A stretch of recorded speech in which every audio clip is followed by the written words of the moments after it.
ಎಷ್ಟು ವರ್ಷಗಳಿಂದ 58 ವರ್ಷಗಳ ಕಾಲ ಮಾಡ್ಕೊಂಡ್ ಬಂದಾರ.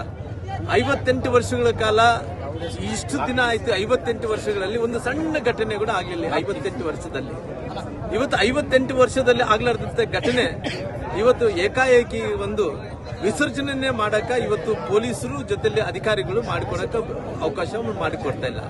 ನಾನ್ ಕೇಳಿರೋದಂತದೇನು, ನೋಡಪ್ಪ ಎಲ್ಲರಿಗೇನು ಅವಕಾಶ ಕೊಟ್ಟಿರೋ, ಇವತ್ತು 2 ಡಬ್ಬಿಗೆ ನೀವು ಏನು ಅವಕಾಶ ಮಾಡಿಕೊಟ್ಟಿರೋ ಆ 2 ಡಬ್ಬಿಯಲ್ಲೇ ಮುಂದುವರಿಸಿರಿ ಅಂದ್ರಿಗಿನ ಇಲ್ಲ ನಾವು ಮಾಡಿಸೋದೇ ಇಲ್ಲ ಅಂತೇಳಿ ಹಠ ಬಿದ್ದಂತ ಟೈಮಲ್ಲಿ ನಾವೆಲ್ಲ ಇವತ್ತು ಮೊಣಕಾಲು ಮೂರ್ದಿನ ಎಲ್ಲ ಹಿರಿಯರು, ಅಣ್ಣ ತಮ್ಮಂದರು, ಹಿಂದೂ ಭಾವನೆಗಳಿಗೆ ಧಕ್ಕೆಯಾದಂತ ಎಲ್ಲ ಹಿಂದೂ ಪರ ಕಾರ್ಯಕರ್ತರು, ವಿನಾಯಕ ಭಕ್ತಾದಿಗಳು ಎಲ್ಲರೂ ಕೂಡ ಸೇರಿ ಇವತ್ತು ಒಂದು ಮೊದಲನೇದಾಗಿ 58 ವರ್ಷಗಳ ಕಾಲ ನಮ್ಮ ಕಡೆ ಯಾವುದೇ ರೀತಿಯಲ್ಲಿ ಕೋಮುಗಲಭೆ ಆಗಲಿಲ್ಲ, ಯಾವುದೇ ರೀತಿಯಲ್ಲಿ ತೊಂದರೆಗಳಾಗಲಿಲ್ಲ, ಯಾವುದೊಂದು ಆಗಲಿಲ್ಲ. ಇವತ್ತು ನಾನಿದ್ದಂತ ಟೈಮಲ್ಲಿ ಕೂಡ ಯಾವುದೇ ರೀತಿಯಲ್ಲಿ ತೊಂದರೆ ಅಲ್ಲದಂತ ಕೂಡ ಕಾರ್ಯಕ್ರಮಗಳು ನಡೆದಿದ್ದಾವ. ಇವತ್ತು ಬೇಗ ಇವತ್ತು ಸುಮಾರಾಗಿ ಇವತ್ತು ಸುಮ್ಮನೆ ಏಕಾಏಕಿಯಾಗಿ ವಿಸರ್ಜನೆ ಮಾಡಕ್ಕೆ ಕೊಡಲ್ಲ ಅಂತ ಹೇಳಿದ್ರೆ ತಪ್ಪಾಗುತ್ತೆ. ನಾವೇನು ಕಾನೂನನ್ನು ಯಾವುದೇ ರೀತಿಯಲ್ಲಿ ಕೂಡ ನಾವು ಕೈ ತಗೊಳಕ್ ಹೋಗಲ್ಲ. ಕಾನೂನು ಪ್ರಕಾರ ಎಲ್ಲವನ್ನು ಕೂಡ ಕೆಲಸ ಮಾಡ್ತೀವಿ.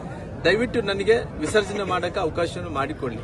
ನಾನು ಕೇಳಿರೋದಿಷ್ಟೇ, ನೀನು ವಿಸರ್ಜನೆ ಮಾಡ್ಲಿಕ್ಕೆ ಅವಕಾಶವನ್ನು ಮಾಡಿಕೊಡಲ್ಲ, ಇಲ್ಲ ನಾನು ಏನ್ ಬೇಕಾದ್ರೂ ಮಾಡ್ತೀನಿ ಅಂತ ಒಪ್ಪಂತ ಪ್ರಶ್ನೆ ಇರಲಿಲ್ಲ. ನಾವೆಲ್ಲರೂ ಕೂಡ ಹೋರಾಟ ಮಾಡ್ತಾ ಇದೀವಿ. ಆದಷ್ಟು ಇವತ್ತು ಗ್ರಹಣ ಇರೋ ಕಾರಣ ಮಧ್ಯಾಹ್ನನೇ ಮಾಡಬೇಕಾಗಿತ್ತು.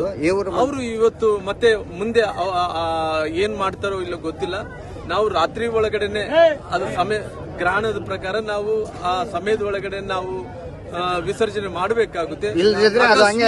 ವಿಸರ್ಜನೆ ಮಾಡಕ ಅವ್ರು ಕೊಡಕ ಇಲ್ಲ ಅಂತ ಹೇಳಿದ್ರೆ ಎಷ್ಟು ದಿನಗಳಾಗಲಿ ನಾನು ಹಿಂಗೆ ರೋಡಲ್ಲಿ ಕೂಡ್ತೀನಿ.